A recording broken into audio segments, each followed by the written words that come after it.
சாய்ராம். என் அழகு செல்வமே, உன் சாயப்பா இன்று உன்னை காண வந்துள்ளேன்.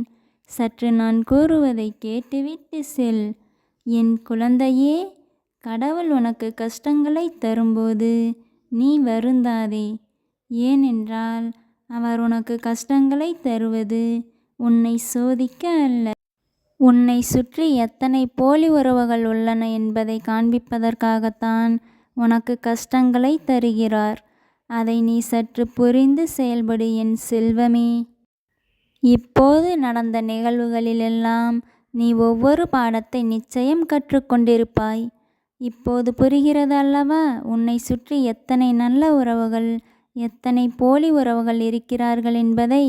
ஆதலால் இனியாவது நீ சற்று நிதானத்துடன் செயல்படு என் செல்வமே. உனக்கு துணையாக என்றும் உன் சாயப்பா இருக்கிறேன். இது உன் சாயப்பாவின் உண்மையான சொற்கள். ஜெய் சாய்ராம்.